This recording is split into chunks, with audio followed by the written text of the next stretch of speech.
Assalamualaikum warahmatullahi wabarakatuh. Nama saya Agnia Salma Hamidah. Saya berasal dari Pondok Cabe, Tangerang Selatan, Provinsi Banten. Saya berada di kelas 12 Alia Pondok Pesantren Tahfiz Al-Quran Bait Qurani. Di sini saya akan menjelaskan sebuah buku dengan judul Sahadat Cinta Raina. Nah, buku ini diambil terinspirasi dari sebuah surat dalam Al-Quran, yaitu surah Al-Mudaththir ayat 56 yang berbunyi, A'udzu billahi minasyaitonir rajim. Bismillahirrahmanirrahim. Wa ma yadhakkaruna illa ayyasha Allah huwa ahlut taqwa wa ahlul maghfirah. Shadaqallahul azim. Allahumma arhamna bil Qur'an. Nah, di sini ayat ini menjelaskan bahwasanya dan mereka tidak akan mengambil pelajaran darinya Al-Quran kecuali jika Allah menghendakinya. Nah, ayat ini menjelaskan bahwa mereka orang-orang tidak akan mengambil pelajaran sedikit pun dari Al-Quran jika Allah menghendakinya. Nah, kata menghendaki di sini menggunakan yasha, menggunakan fi'il mudhari, yaitu bermakna akan. Nah, maksudnya adalah Allah akan menghendaki seseorang jika orang itu sendiri yang memilih untuk mengambil pelajaran dari ayat Al-Quran ini, termasuk gadis yang bernama Raina ini. Nah, gadis yang bernama Raina ini berumur 16 tahun. Ia adalah seorang non-muslim berasal dari Semarang. Nah, cerita ini bermula dari ia yang bersama sang bunda pindah dari Semarang menuju ke kota Bogor, kota di mana ibunya dilahirkan dulu. Nah, mereka berdua pindah menuju ke rumah yang dulu sempat sang bunda tinggalkan sebelum menikah. Nah, di situ saat dia datang, dia bertemu dengan salah seorang sahabat sang bunda bernama Amalia. Nah, Amalia ini adalah seorang muslimah yang taat. Ia mempunyai seorang anak bernama Salwa. Nah, dari sinilah cerita dimulai. Nah, saat dimana si Raina bertemu dengan Salwa yang notabene-nya adalah tetangga rumahnya, yang meskipun mereka tetap bertetangga, si Raina dan si Salwa ini mereka kurang dekat karena memang si Raina ini terkenal dengan gadis pendiam. Namun entah mengapa saat pertemuannya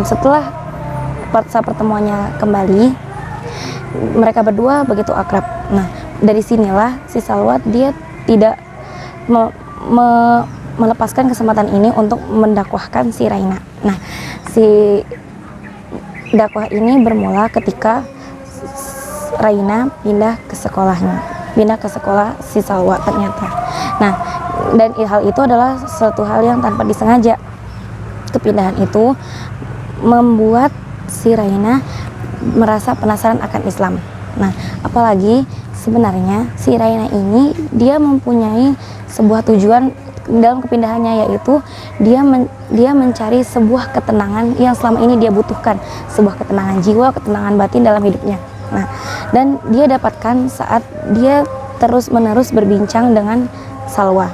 Nah, semua itu dimulai ketika Salwa yang menjelaskan tentang puasa sunnah di hari Senin dan hari Kamis, yaitu puasa di mana yang Rasulullah sukai karena di hari Senin dan Kamis adalah hari di mana amal diangkat menuju dan dilaporkan kepada Allah gitu.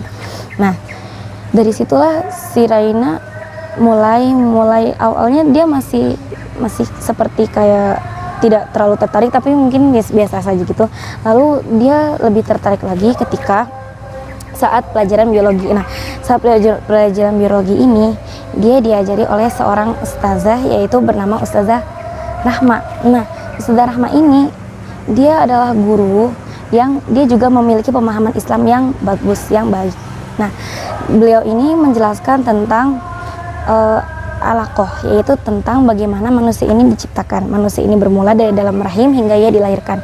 Nah, lalu setelah itu beliau juga menjelaskan bahwa di dalam Al-Quran juga dijelaskan ayat yang serupa yang membahas tentang hal tersebut, yaitu dalam surat Al-Mu'minun ayat 12 sampai ayat 15. Nah, setelah itu si Raina dia mulai merasakan kekaguman terhadap Al-Quran ini. Dia mulai merasa kagum dan dia mulai merasa penasaran dengan Al-Quran ini. Nah, lalu Eh, setelah itu Raina dan Salwa jadi lebih sering berbincang-bincang tentang Islam. Nah, selain itu, si Raina ini juga memiliki teman bernama Lutfia. Jadi mereka bertiga ini, si Salwa, Lutfia, dan Raina, mereka membicarakan tentang Islam. Membicarakan tentang Islam mulai dari hal sederhana sampai hal yang luar biasa. Mulai dari tentang sebuah hal yang kecil seperti nyamuk hingga sebuah penciptaan alam semesta ini. Nah, dari situlah si Raina mulai kagum dengan adanya Islam. Seiring berjalan waktu, ketika dia sering mendengar kalimat-kalimat Allah itu diulangkan, sering mendengar lantunan Al-Quran itu dilantunkan, hatinya tanpa ia sadari mulai mencondong akan Islam. Nah, saat dirinya sudah mulai yakin tentang Islam, ada satu hal yang membuat dirinya ragu, yaitu apa? Yaitu dia ragu ketika ia mengingat bahwa sang bunda itu masih dalam keyakinan yang sama, yaitu masih yang si Raina mengira ini kalau jika bundanya ini adalah dia belum paham tentang Islam, dan dia pun ingin mendakwahkan Islam itu Raina ini ingin mengajak sang bunda untuk masuk ke agama Islam. Nah, awalnya dia bingung bagaimana cara dia mendakwahkan sang bunda. Namun semua itu teratasi saat ketika dia dan Salwa baru saja pulang dari sebuah kajian, kayak sebuah kerja kelompok seperti itu. Lalu saat di rumahnya dia tak sengaja melihat sang bunda tengah belajar membaca Iqra dengan Ibu Amalia tadi, ibunda dari si Salwa tadi. Nah, mulai dari situlah mereka berdua pun akhirnya saling berkata jujur bahwa ternyata tak hanya si Raina juga yang belajar Islam, namun sang bunda pun juga mempelajari Islam, tertarik dengan Islam, dan keduanya ternyata memiliki dua tujuan yang sama, walaupun keduanya tanpa saya mengetahui, yaitu mencari sebuah ketenangan yang akhirnya mereka dapatkan. Nah, kisah ini diakhiri dengan masuknya Raina dan sang bunda ke dalam agama Islam. Nah, mungkin hanya itu yang dapat saya jelaskan melalui buku ini. Untuk lebih lengkapnya silahkan membaca buku ini, Sahadat Cinta Raina. Terima kasih. Afwan apabila ada salah kata dalam penyampaian, dalam pengucapan. Wassalamualaikum warahmatullahi wabarakatuh.